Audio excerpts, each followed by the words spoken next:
Hello, this is Angela Torres, your ambassador for News 12.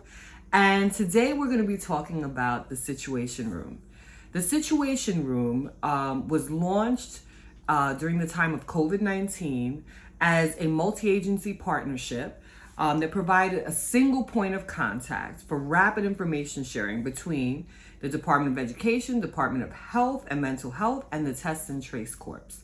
Okay, that's all the official language that they give you. But these are the ones that then you get those emails sent to your home email addresses to give you information about how many classroom closures there are, partial or full classroom closures. And then there's this mystery thing that when there's significant transmission, then that's when the whole school gets closed down, which is not happening often. But I know of at least 4 schools that have been closed most recently. But here's the thing. We don't really have an understanding of who this Situation Room truly is, or how they operate, or are they actually applying the same standards consistently from school to school to school. We don't have an understanding of this as parents.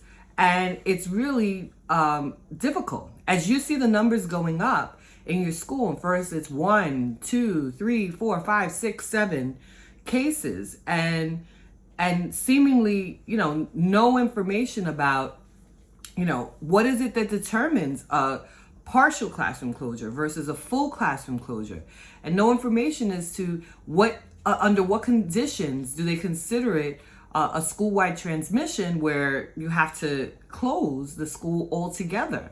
And we watch the numbers going up. And as a parent, it's something where we get worried, we get really concerned, and we have reason to be concerned.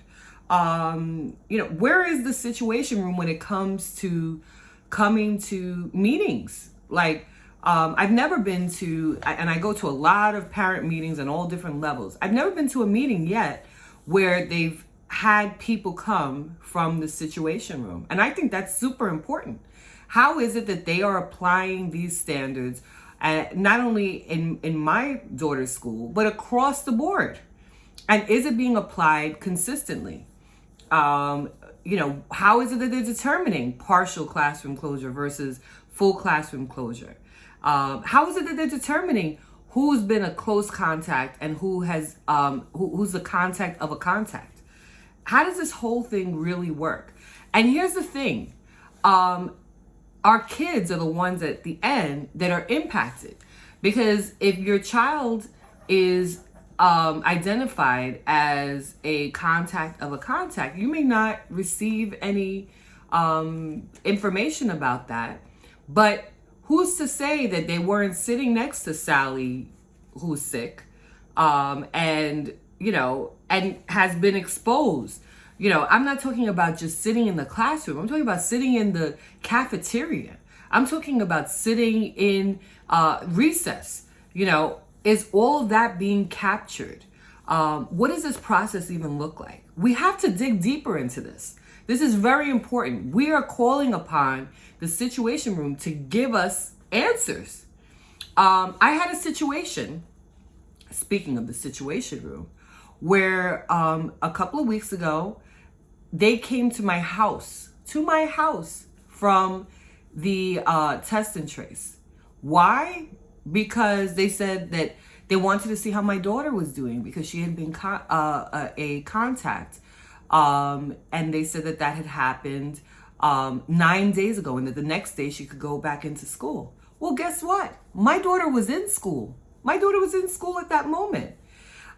Further investigation, I found out that she was actually not a direct contact. And somehow New York City Test and Trace, which is one of those multi-tiered agencies, they received her name, but yet she wasn't identified as a contact for the school.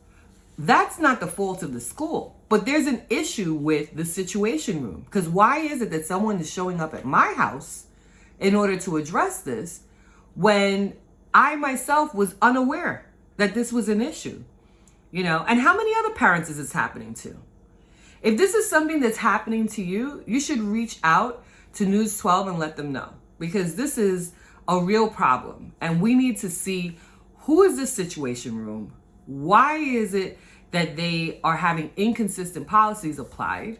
And any little idiosyncrasies, any little gaps in the system, we have to fix them. So I'm doing a call out to say, parents, be aware, find out how the situation room works in your school, exactly where you are. All right. We are our own advocates to be able to see what's going on in our schools to make it better. Right. And I say that not just for my child, but for all the kids who are out there. So you have the power to do that. So another video is coming soon on another topic, but this one is a super important one. So parents, make yourselves aware. Thank you. And have a wonderful, wonderful day. Hope you guys are having a wonderful holiday season too. Take care. Bye-bye.